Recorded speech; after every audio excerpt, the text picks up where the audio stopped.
जब से कोविड की सेकेंड सर्ज आई है तो तब से अब तक ऑन द बेसिस ऑफ जो हमने RT-PCR और रैट के टेस्ट किए हैं तो तकरीबन 1500 के आसपास हमारे कोविड के पॉजिटिव केसेस निकले हैं।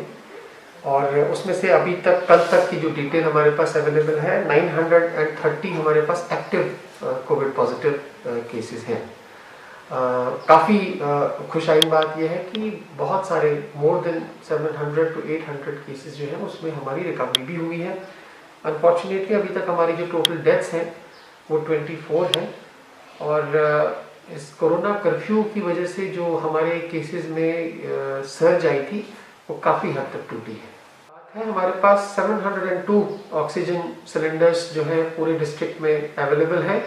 इसमें हमारे जो जम्बो टाइप और जो D और B टाइप दोनों सिलेंडर्स अवेलेबल हैं। इस वक्त हमारी जो फिल्ड कैपेसिटी है वो 80% के आसपास है। जब भी हमारे सिलेंडर्स खाली हो जाते हैं तो हम इमीडिएटली उनको अपने ऑक्सीजन फिलिंग प्लांट्स पे ले जाते हैं। हमारा ऑक्सीजन फिलिंग प्लांट उधमपुर में है। इसके हवाले से हमारी डिविजनल एडमिनिस्ट्रेशन ने एक सेल भी क्रिएट की है और उसकी फैसिलिटेशन की मदद से हमारी जो ऑक्सीजन सिलेंडर्स खाली होते हैं वो बहुत जल्द बढ़ के हमारे पास अवेलेबल हो जाते हैं।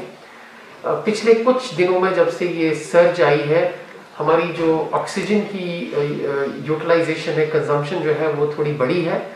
अभी इस वक्त हमारी जो डिस्ट्रिक्ट हॉस्पिटल रामबन में ट्रॉमा सेंटर में 16 पेशेंट्स एडमिटेड हैं और काफ़ी जो है वो हाई फ्लो ऑक्सीजन पे भी इस वक्त जो है वहाँ पर रिकवर कर रहे हैं। उसके अलावा मैं एक और चीज़ ऐड करना चाहता हूँ कि हमारा जो ऑक्सीजन जनरेशन प्लांट यहाँ के लिए डिस्ट्रिक्ट रामबन हॉस्पिटल के लिए सैंक्शन है, उसका टेंडर भी लगा है, लेटर ऑफ इंटेंट भी गया है और हमें उम्मीद है कि आने वाले बहुत कम टाइम में हमारा अपना ऑक्सीजन जनरेशन प्लांट भी डिस्ट्रिक्ट हॉस्पिटल रामबन में चालू हो जाएगा, जिसकी कैपेसिटी जो है वो 1500 LPM की है, लीटर पर मिनट जनरेशन की है। उसकी जितना भी पैराफर्नेलिया है, जिस तरह उसका जनरेटर सेट है, AVR है, केबलिंग और जो MGPS सिस्टम है, एवरीथिंग इज इंस्टॉल्ड। हमें सिर्फ स्किड मशीन की ज़रूरत है और as and when that machine is installed तो we will be able to generate our own oxygen. Vaccination में डिस्ट्रिक्ट रामबन की परफॉर्मेंस बहुत अच्छी रही है। अभी तक हमने 45 ईयर्स एंड अबव और हेल्थ वर्कर्स और फ्रंटलाइन वर्कर्स की कैटेगरी में तकरीबन 65% की ऊपर अचीवमेंट की है। ऑनरेबल लेफ्टिनेंट गवर्नर ने मीटिंग भी इस हवाले से पिछले हफ्ते ली थी रिगार्डिंग अनवैक्सीनेटेड फर्स्ट टाइमर्स जो टोटली अनवैक्सीनेटेड हैं। तो हमारे 29,144 अनवैक्सीनेटेड थे, लेकिन मुझे ये बात आपके साथ शेयर करते हुए बहुत खुशी होती है कि उसमें से हमने 10,000 लोगों को वैक्सीनेट कर दिया है। Right now we are left with between 19,000 to 20,000 unvaccinated people who fall in the 45 years and above age category।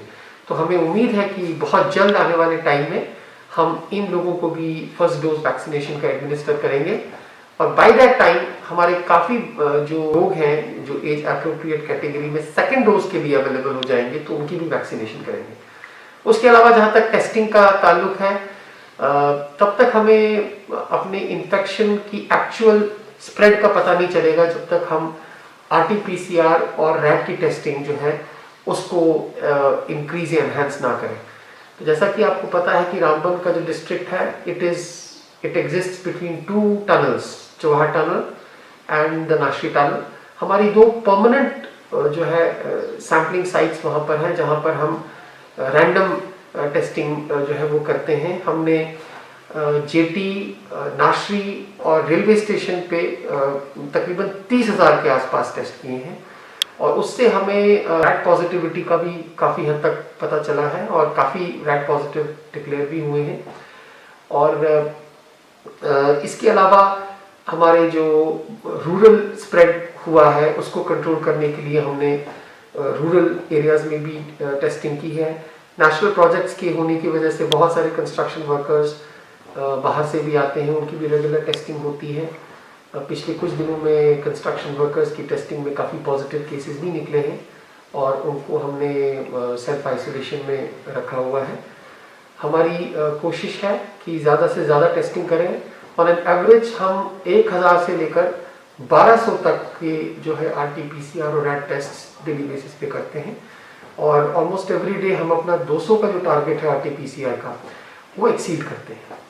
ये गवर्नमेंट की तरफ से एक बहुत ही ह्यूज डिसीजन है, और मुझे लगता है कि ये डिसीजन जो है कोविड के मैनेजमेंट में, मिटिगेशन में एक बहुत ही अहम रोल अदा करेगा।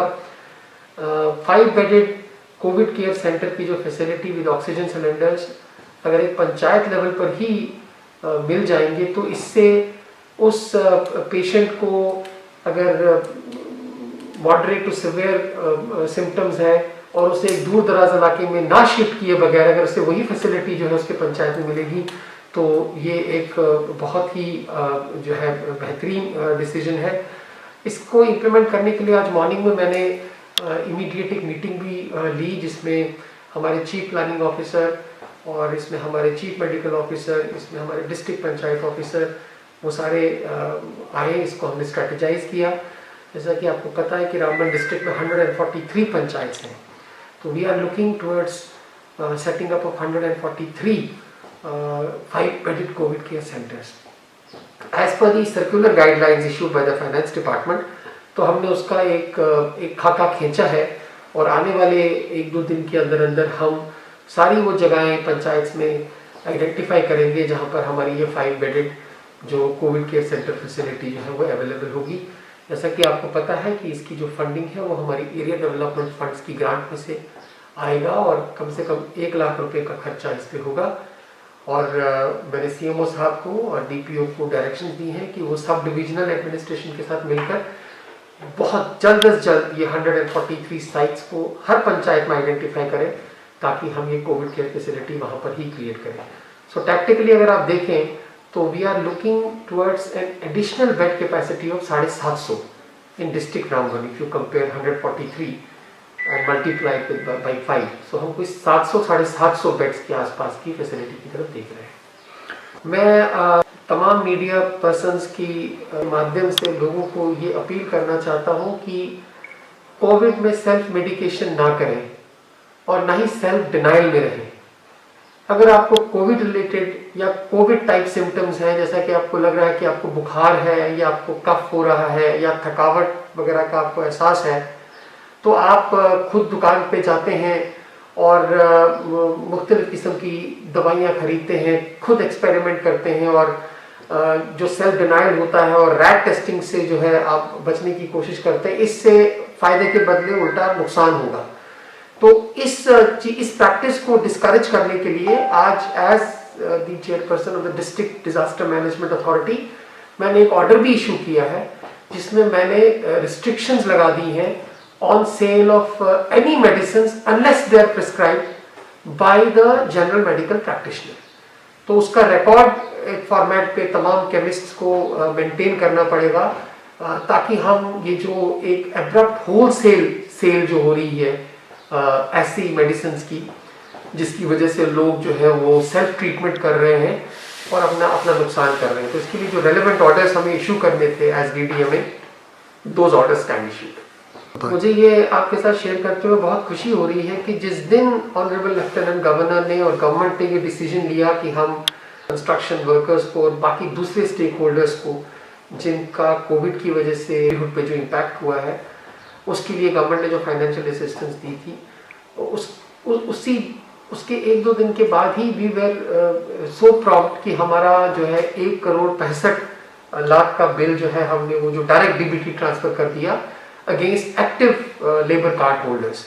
हमारे डिस्ट्रिक्ट में 22,777 लेबर कार्ड होल्डर्स हैं, जिसमें 15,568 जो है 16,568 वो एक्टिव जो है वो लेबर कार्ड होल्डर्स हैं।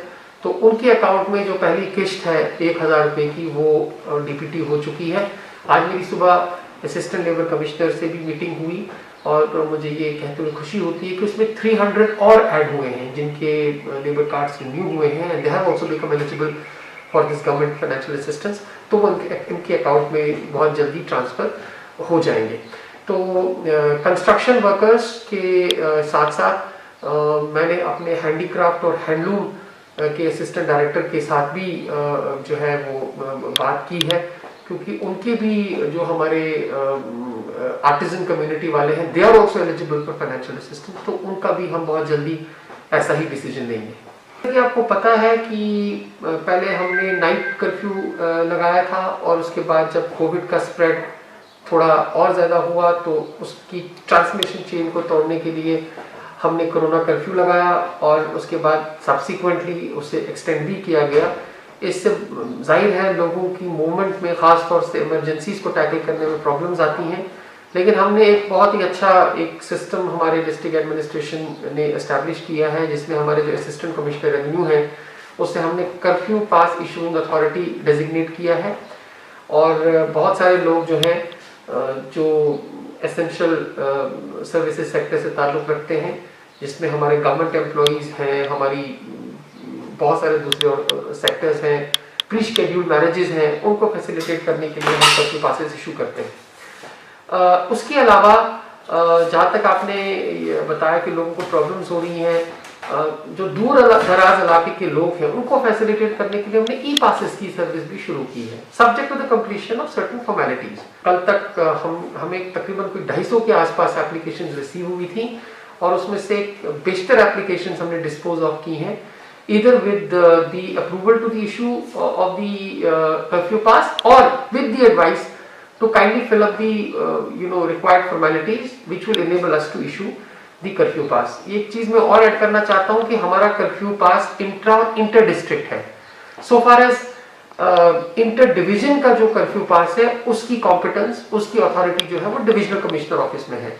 मैं तमाम लोगों से ये रिक्वेस्ट करता हूं कि for any updates they should approach the district administration Twitter handle, उसमें सारी लिंक्स इन ई पासेस की वो अवेलेबल है। हमारी जो सैम्पलिंग की रिपोर्ट्स आती हैं, फाइन की रिपोर्ट आती है, वैक्सीनेशन की रिपोर्ट्स आती हैं, हमारी टीम कहाँ कहाँ जाती है, डिस्ट्रिक्ट डेवलपमेंट प्लान में हमारा क्या क्या होता है, जितनी भी ब्रेकिंग न्यूज़ है वो उसमें अवेलेबल होती हैं। तो मेरी आपके माध्यम से लोगों से ये भी रिक्वेस्ट होगी कि for quick and real time updates they should reach out to us and start following us on our Twitter handle।